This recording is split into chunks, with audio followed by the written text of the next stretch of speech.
Donc, Abdel Nour, du militant du CCR. J'ai milité en Algérie depuis 2009. Donc aujourd'hui, comme vous le savez, il y a justement l'éruption des masses contre le régime en place, contre justement le passage en force, un mouvement qui a commencé contre le passage en force de l'ancien président, donc Abdelaziz Bouteflika, qui a présidé pendant 1999 et qui était malade, donc il avait un AVC depuis 2013. Donc ce sentiment d'humiliation a poussé justement les masses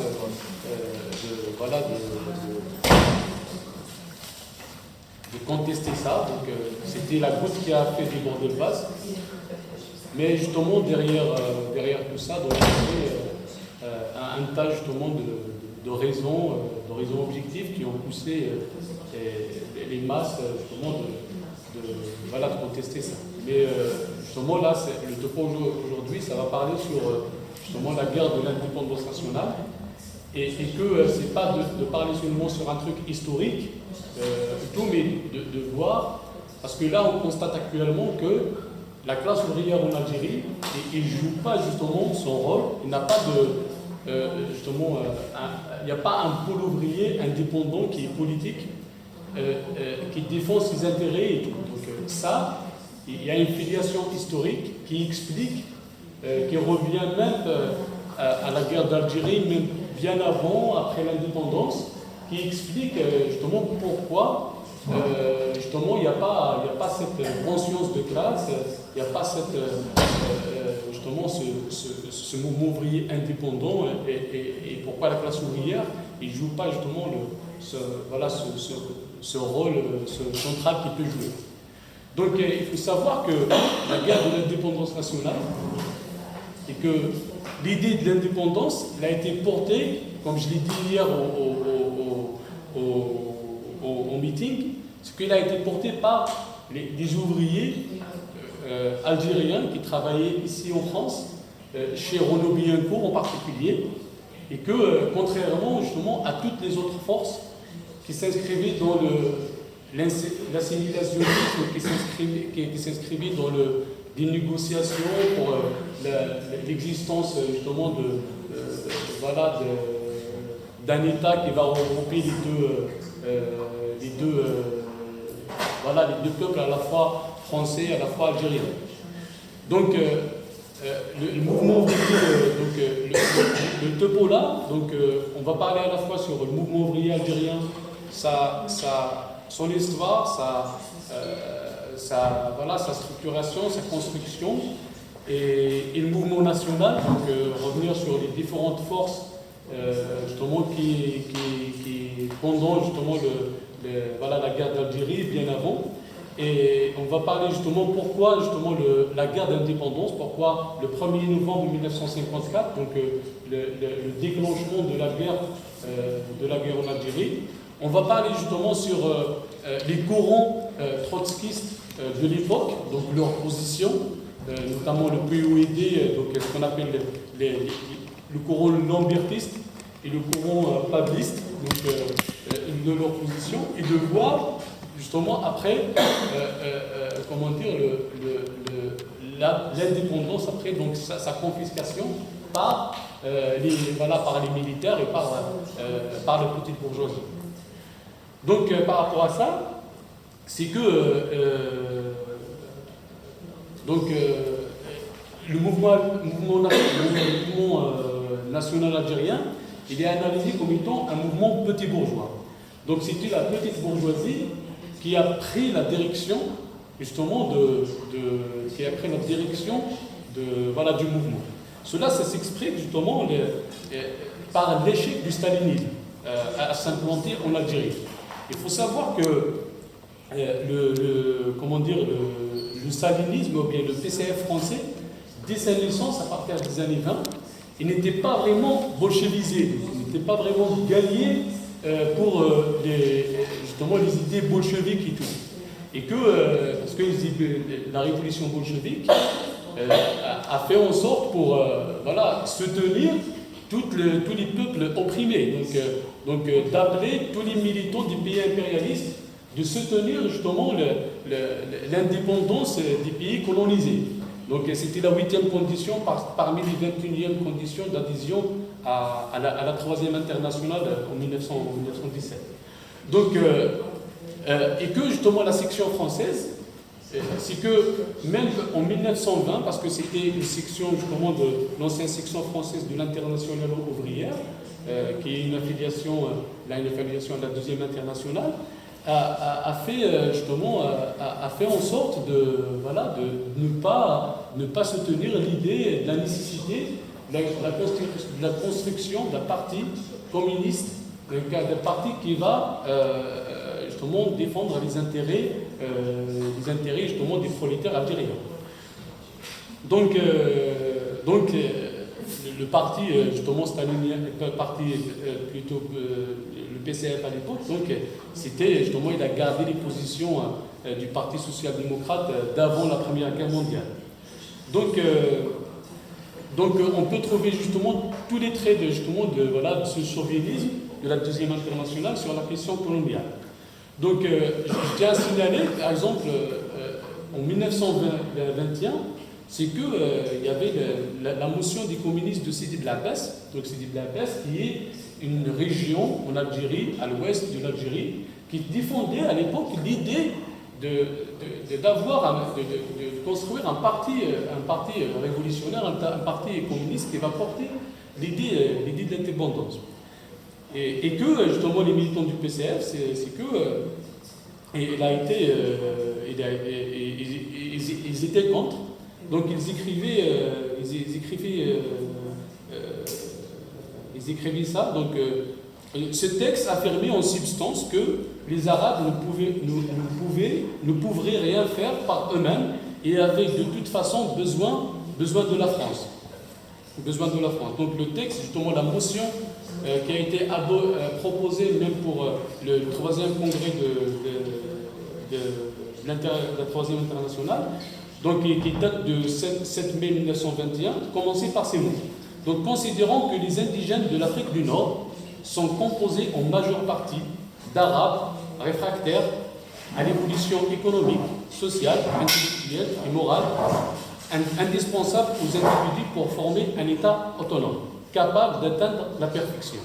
Qualifié d'esclavagiste par Trotsky lors du 4e congrès de l'internationale communiste. Je refais le... Voilà. Donc le 7 mai 1921, il y avait justement cette motion, donc il commençait par ces mots. Considérant que les indigènes de l'Afrique du Nord sont composés en majeure partie d'Arabes réfractaires à l'évolution économique, sociale, intellectuelle et morale, indispensable aux individus pour former un État autonome capable d'atteindre la perfection. Qualifiés, donc ces mots-là, ils sont qualifiés par Trotsky d'esclavagistes lors du 4e congrès de l'internationale communiste. Les membres de cette section furent exclus du Parti communiste en 1922. Donc pour voir à quel point, justement, y compris le PCF à l'époque, il était méprisant vis-à-vis des Maghrébins, vis-à-vis des Arabes, en disant que c'est des gens, ils n'ont pas les facultés morales et tout pour s'organiser, pour voir à quel point justement le prolétariat ou bien la classe ouvrière en Algérie, il était orpheline justement d'une direction politique ou bien d'une force qui peut traduire justement ses aspirations, etc. Donc même s'il y avait justement un peu partout dans le monde la création des partis communistes, notamment le Parti communiste chinois, le Parti communiste vietnamien et tout, au milieu de l'Asie, mais dans le cas algérien, c'est qu'il n'y avait pas justement cette création, bien cette volonté de créer justement un parti communiste. Donc, qui s'inscrit dans la lutte justement internationale. Donc, le Parti communiste algérien, le PCA, qui s'est créé justement pendant les années 30, donc 10 années après, mais c'était justement une nécessité historique justement de créer justement ce parti-là. Et que, comment dire, ce qui a fait que, c'est que ce refus ou bien cette trahison justement du stalinisme a fait que justement les immigrés, donc les travailleurs immigrés ici, ils ont opté pour la création de leur propre organisation, donc qui va représenter les intérêts justement des peuples opprimés. Donc à l'époque, c'était en 1924, et ils ont créé ce qu'on appelait l'étoile nord-africaine. Donc l'étoile nord-africaine, il regroupait à la fois les Marocains, à la fois les Algériens, à la fois les Tunisiens, donc les pays du Maghreb, justement, qui scandaient, qui revendiquaient voilà, l'indépendance de ces pays-là. Et que l'étoile nord-africaine, donc au début, il était justement affilié au PCF, parce que le PCF s'est bolchevisé justement à une certaine période, quand il y avait des bolcheviks et tout, mais à partir de 1924-26, donc avec la stalinisation, donc il commençait à renoncer à l'idée justement d'indépendance, bien du droit des peuples opprimés de disposer d'eux-mêmes, et que l'étoile nord-africaine a rompu avec le PCF en 1928. Donc, parce qu'ils ont vu que le PCF il ne veut pas justement soutenir l'indépendance de l'Algérie. Donc,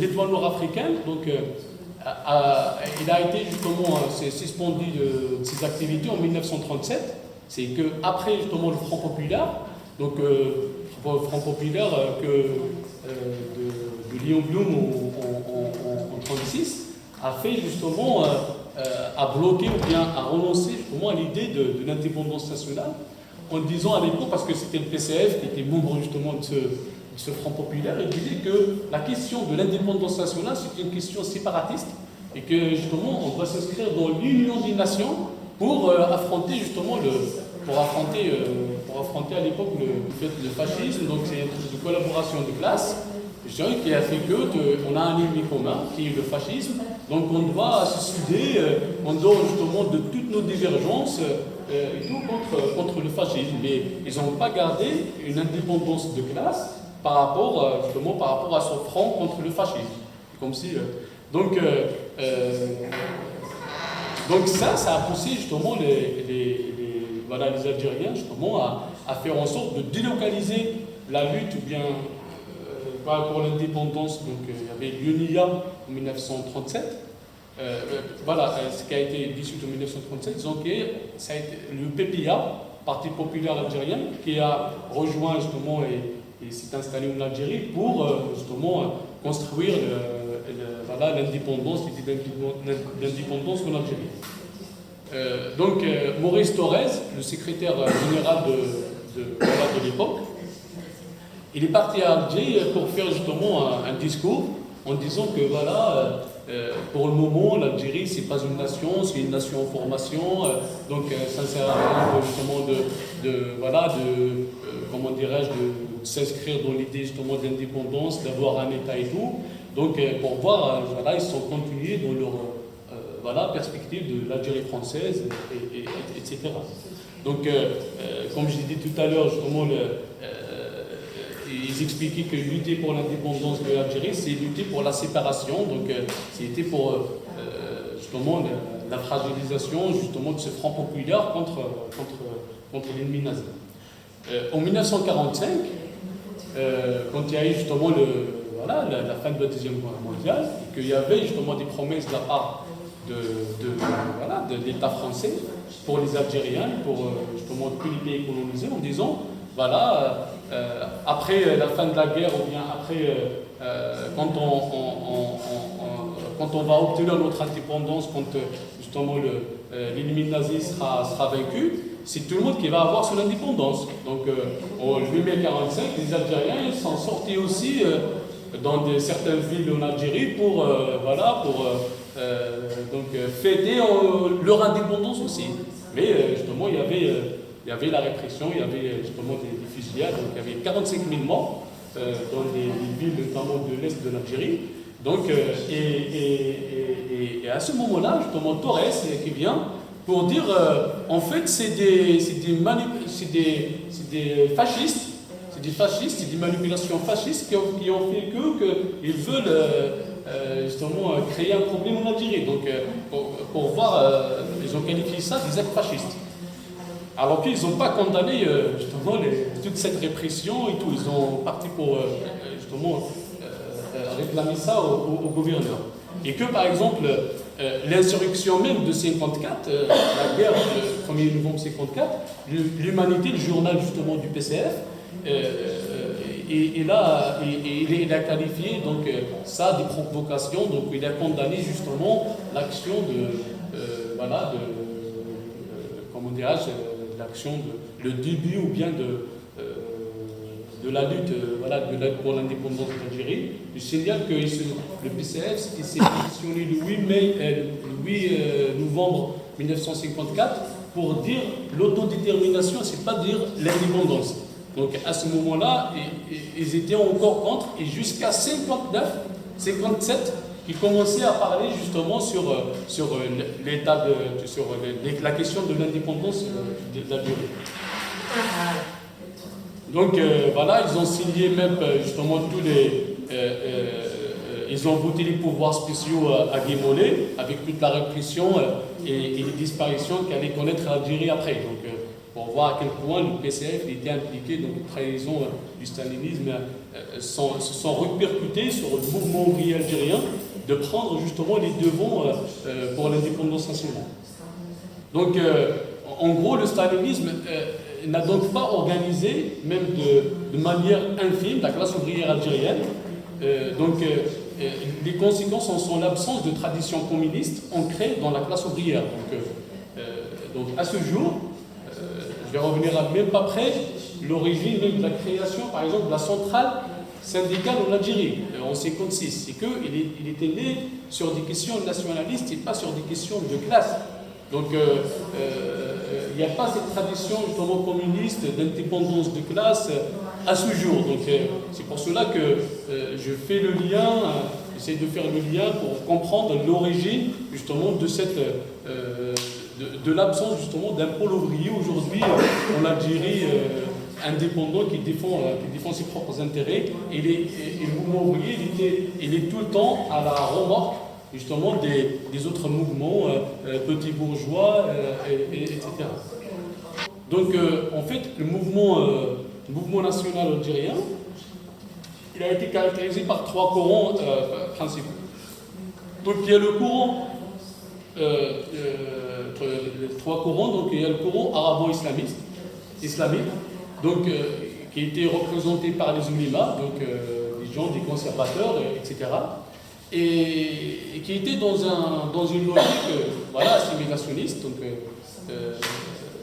et qui défendait justement l'idée, prenez toutes les richesses, vous avez le droit, mais laissez-nous que notre langue et notre religion. Donc, c'est que, au moins, disons, ces frères musulmans, même s'ils étaient justement dans une optique assimilationniste, mais au moins ils défendaient l'idée qu'il y a une nation algérienne. Contrairement, par exemple, à notre courant réformiste, à notre courant assimilationniste, qui est justement l'UDMIA, donc l'Union démocratique du manifeste algérien, qui à sa tête, il y avait Farhat Abbas, donc l'une des figures du mouvement national. Et c'était justement lié donc c'est un parti de la petite bourgeoisie comprador qui dépendait justement de l'État français. Donc eux, ils étaient même pas, ils défendaient même pas l'idée qu'il y a une nation algérienne et tout. Donc ils rejetaient justement l'idée d'indépendance, l'idée d'existence même des nations algériennes, contrairement justement aux frères musulmans. Donc, c'est UDMIA, donc l'Union démocratique du manifeste algérien. Donc, comme je l'ai dit tout à l'heure, la seule composante à avoir affirmé le mot d'ordre de l'indépendance et celle qui va de l'étoile nord-africaine. Donc celle justement qui va du mouvement ouvrier, du bastion ouvrier justement qui ont revendiqué qui est activé ici en France.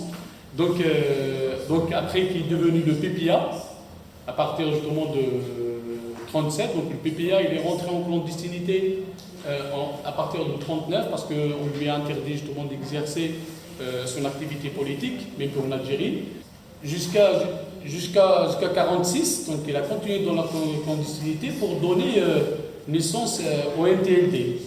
Le MTLD, c'est le mouvement pour triomphe des libertés démocratiques.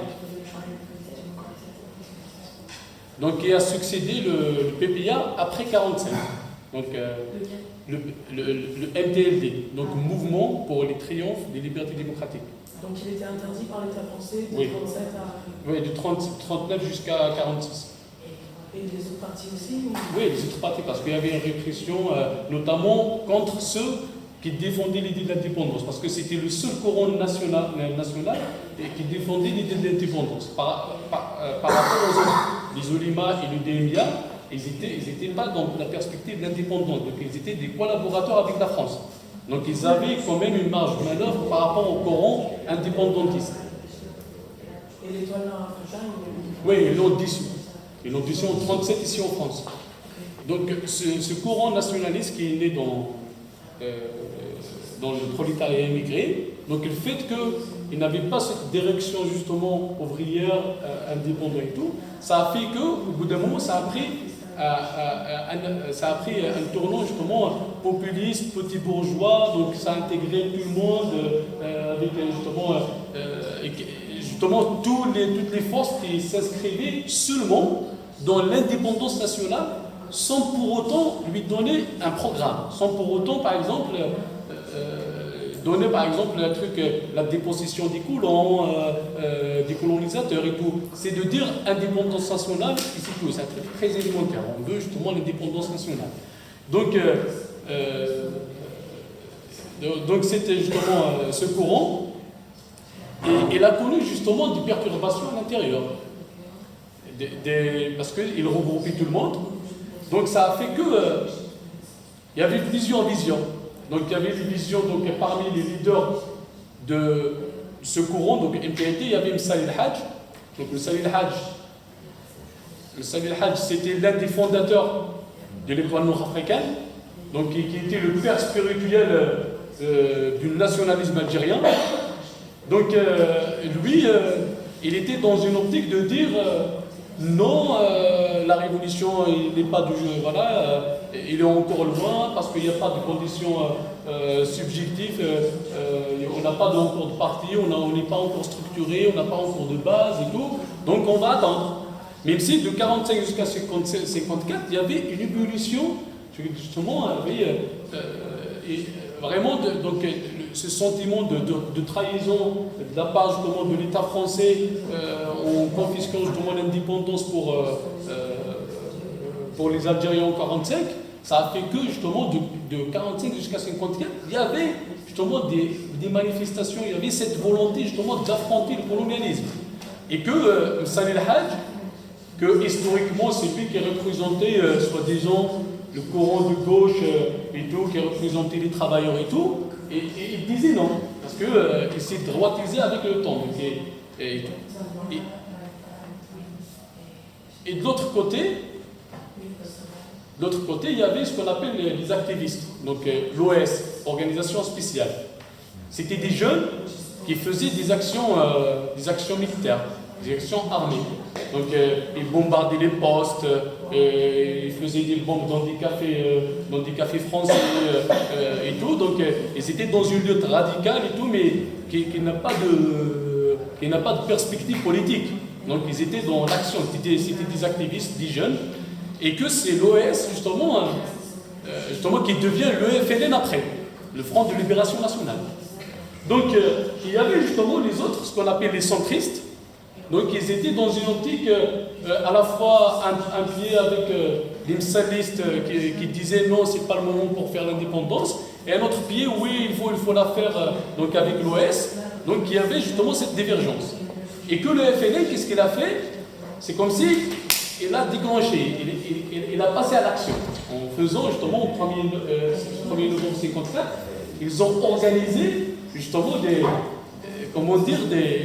actions partout, des actions militaires et tout, en s'attaquant à des casernes, en s'attaquant à des... Donc ça a donné justement, déjà n'était même pas proclamé.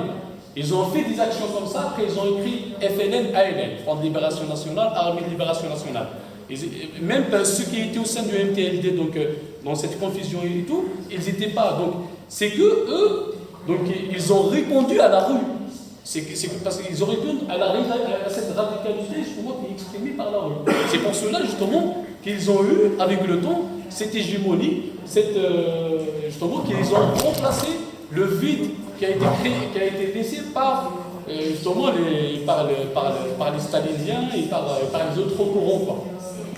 Comme je disais tout à l'heure, c'est que même si ils se sont inscrits dans la radicalité, mais sans pour autant donner un projet. Donc la déclaration du 1er novembre 1954, c'était très élémentaire.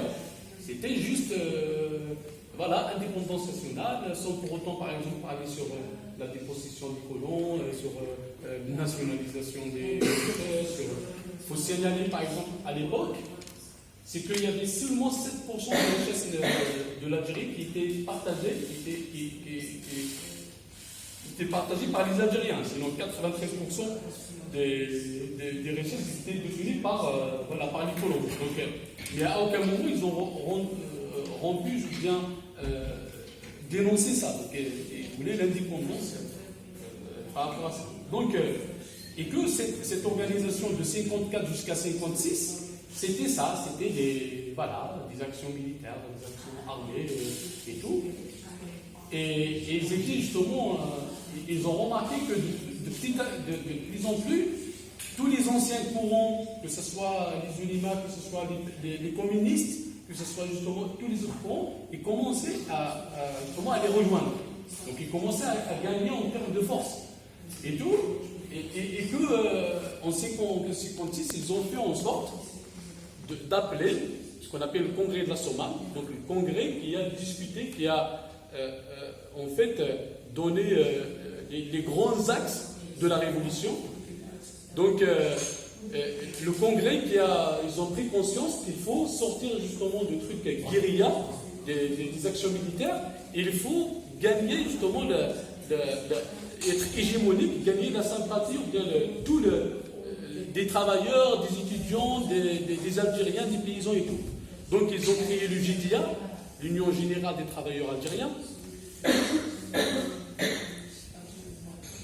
Donc pour organiser les ouvriers, ils ont créé l'UNIA, l'Union Nationale des Étudiants Algériens. Ils ont créé l'UNCA, l'Union Nationale des Commerçants Algériens. Donc pour devenir une organisation de masse, pas une organisation de guérilla, quoi. Donc,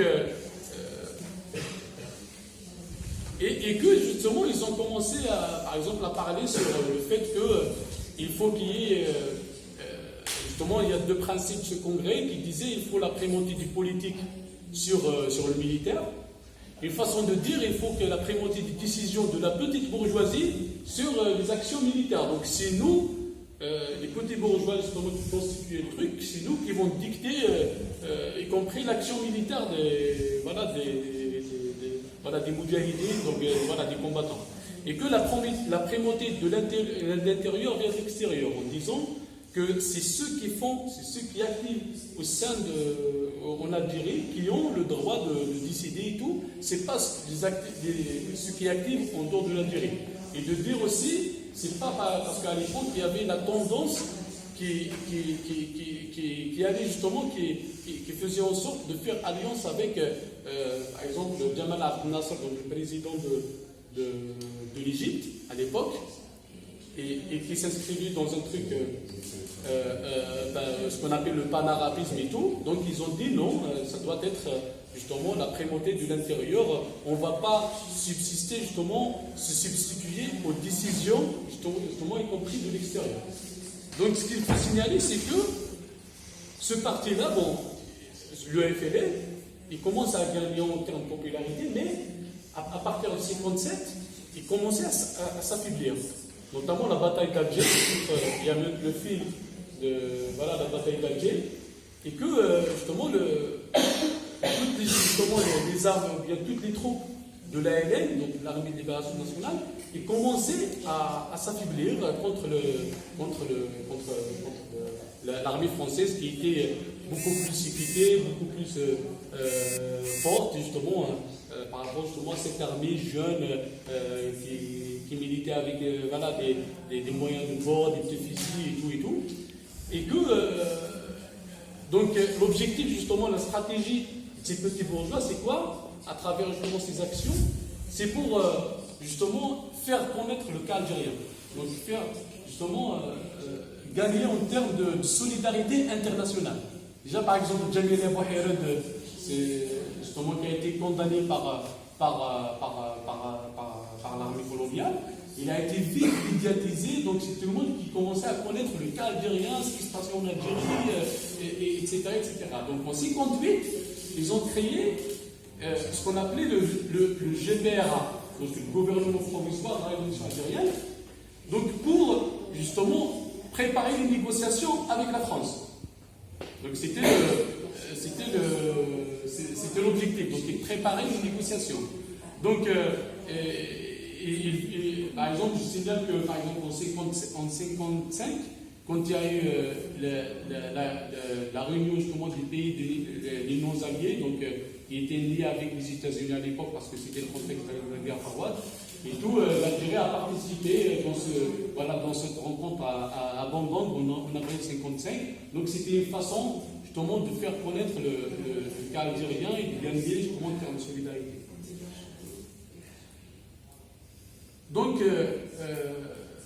Donc face à ça, donc le FLN, c'était justement ce que je veux dire, c'est que même si il a échoué sur le plan militaire, mais il a gagné sur le plan politique, sur le plan propagandiste, et que à partir après 58, en 60 notamment, le 11 décembre 1960 et le 17 octobre 1961 ici en France, les masses populaires en Algérie, ils ont vu qu'en fait, vu l'échec justement, vu l'affaiblissement de cette armée, vu l'affaiblissement des actions et tout, ils se sont dit que voilà, on doit prendre les choses en main, et ils sont sortis en masse.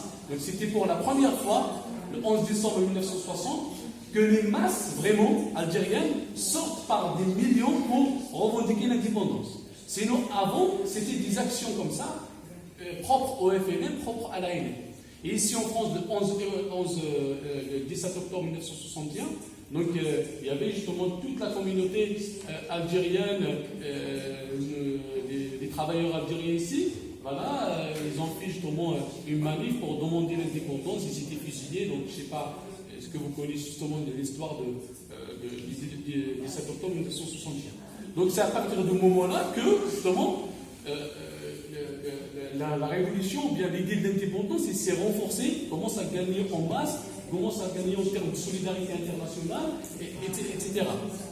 Mais à la tête justement de ça, qui mène les négociations, c'est le FLN, c'est un parti justement, c'est un parti petit bourgeois. Donc là, on vient justement à la fin, justement, on vient, justement, à l'année 62, donc l'indépendance. Donc, avant de parler sur ça, je voulais parler sur le truc, donc, les trotskistes de l'époque. Donc, il y avait deux formations politiques trotskistes qui se sont impliquées dans le truc, dans la guerre de libération nationale. Il y avait les lambertistes et il y avait justement les pablistes. Donc les lambertistes, ils étaient dans un truc de soutenir Msali El-Hadj, donc c'était le père fondateur du national algérien, et qui avait un truc plus ou moins à gauche par rapport au FLN. Donc ils ont dit on va soutenir Msali El-Hadj parce qu'il y a des ouvriers avec lui, il y a des trucs ici, mais c'est pas avec un programme propre. Justement, on se dit, bon, c'est un truc prolétaire, mais c'est pas avec un programme propre. Et que de l'autre côté, les pablistes, ils ont soutenu le FLN en disant que c'est eux qui portent le projet d'indépendance nationale. Donc c'est sur eux qu'on va s'appuyer. Donc, mais sans pour autant justement être critique. Bon, même si la lutte pour l'indépendance c'est progressiste, mais il n'avait pas justement, comme je l'ai dit tout à l'heure, un programme propre qui remet en cause la possession, la possession des moyens de production par les colons et tout. Donc, mais c'était l'idée de l'indépendance. Et que pire encore, c'est qu'en 62, le Pablo, qui est l'un des théoriciens justement trotskistes, il devient le conseiller de Ben Bella, donc le premier président de l'Algérie. Pablo. Non, le pablisme. Oui, Pablo, c'est l'un des. Oui, mais à côté des lamertistes, il y a oui. les pablistes. Les pablistes, oui. Est-ce qu'on peut répéter? Oui. D'accord. Les pablistes, ils ont soutenu le FLN. En disant que c'est eux, c'est le FLN qui porte le projet de l'indépendance, c'est le FLN qui est hégémonique au niveau des masses. Merci. Et juste, il est devenu conseiller, il est devenu quoi? Après.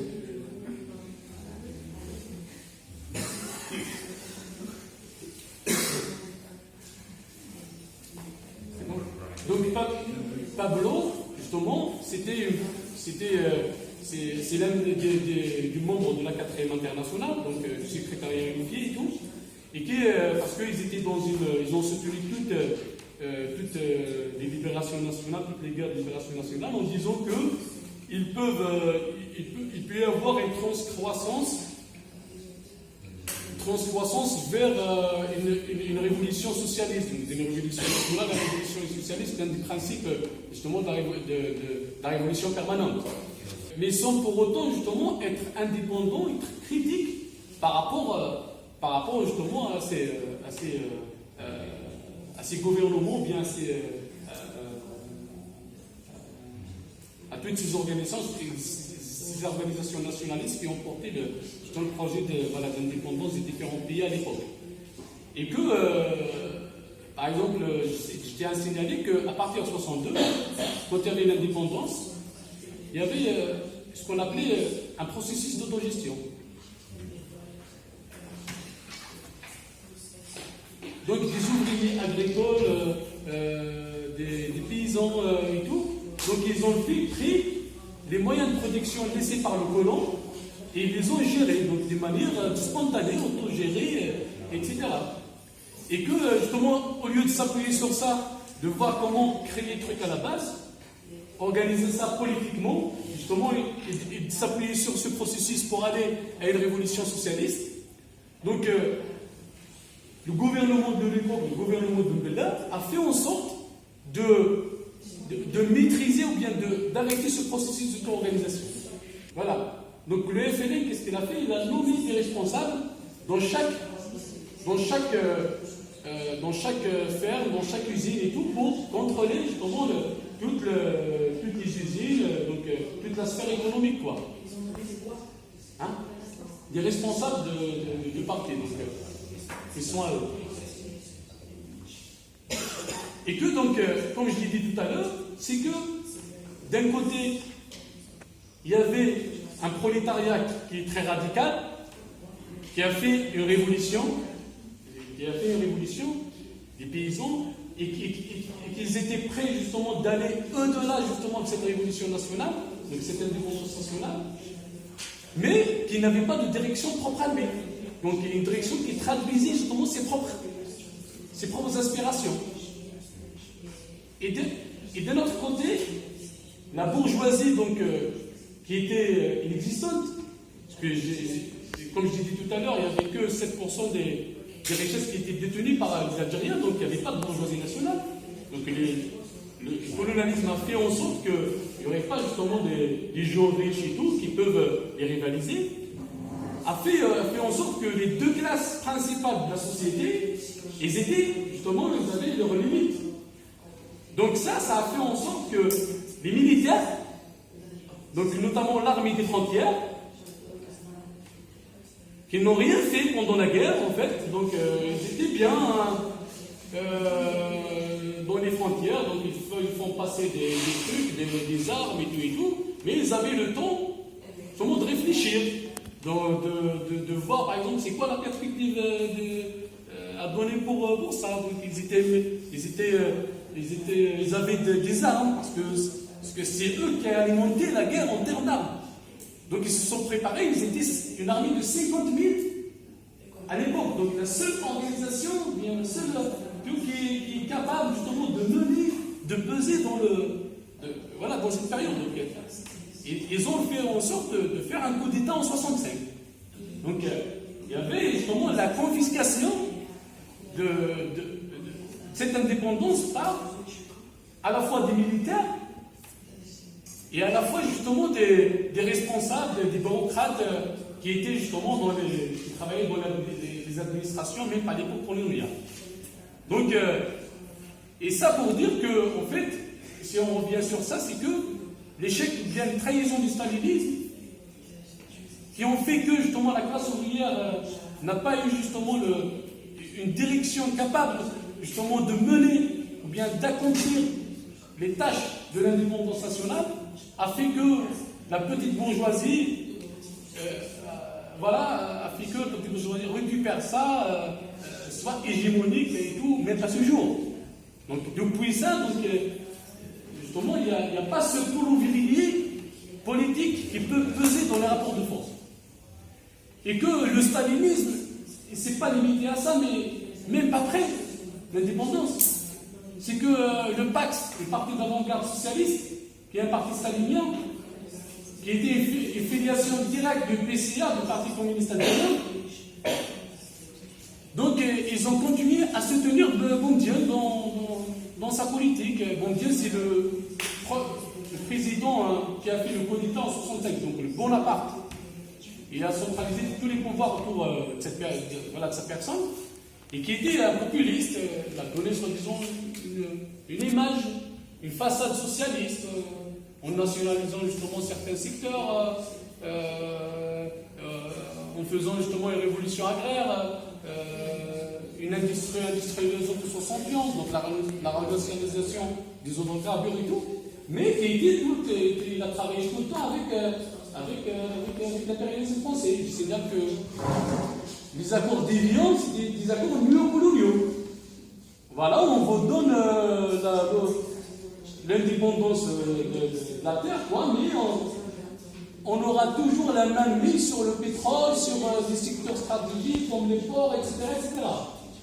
Donc c'est là que le port d'Oran, l'un des grands ports justement en Algérie, il a été récupéré par l'Algérie en 1976. Donc le port d'Oran, c'est une ville à l'ouest de l'Algérie.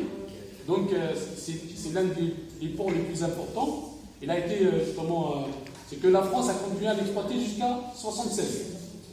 Voilà, donc ils étaient dans un soutien, justement les Staliniens, ils étaient dans un soutien critique de Boumedienne qui appliquait le capitalisme d'État. Le capitalisme d'État qui veut dire garantir un marché national pour la bourgeoisie, nationale qui va accumuler du capital au sein de l'État pour se renforcer et de prendre les mains, ou bien de prendre les commandes après. Donc c'est ça le projet justement de Boumedienne. Donc le stalinisme, justement les trahisons du stalinisme, c'est que en 80 par exemple, à titre d'exemple, il y avait l'article 120. L'article 120 c'est quoi? Il disait que pour être délégué dans une organisation de masse, il faut être militant du FNL, militant du parti unique.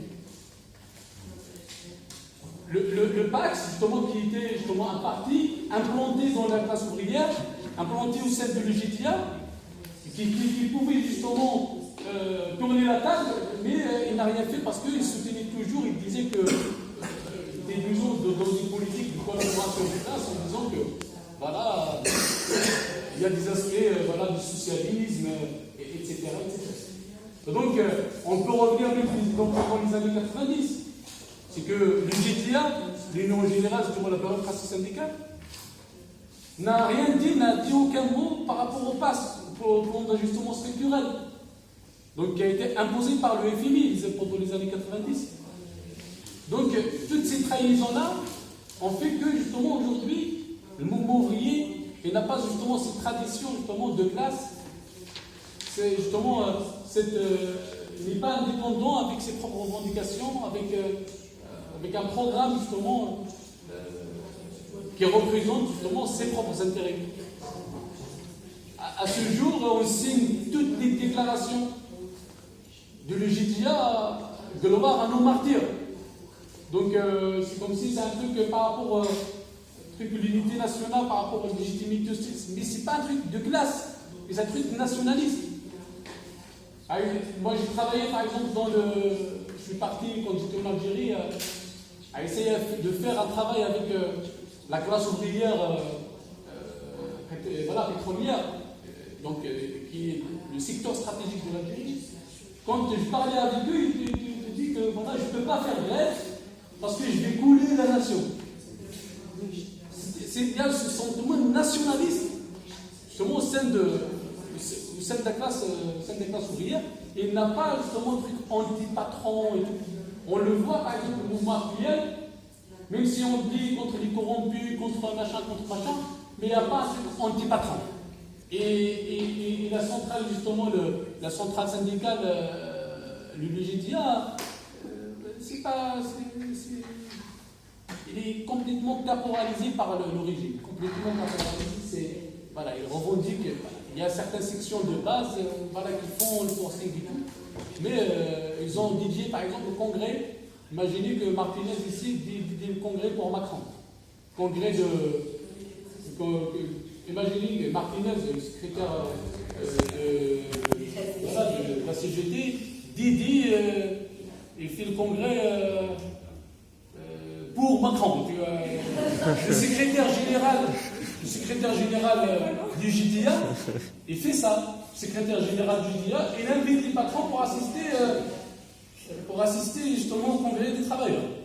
Pour voir justement, c'est justement, je me suis concentré sur ça, sur les trahisons du stalinisme avant et après la guerre du Front national, pour montrer justement, c'est ça ce qui a fait que la petite bourgeoisie s'entraîne bien, prenne le pouvoir, prenne les devants, même si justement l'origine justement de l'idée de l'indépendance nationale, c'était justement une filiation directe avec la révolution russe, avec la révolution bolchevique, et que c'est les travailleurs qui ont porté, comme je signalais tout à l'heure, pour la première fois l'idée de l'indépendance nationale. Et merci.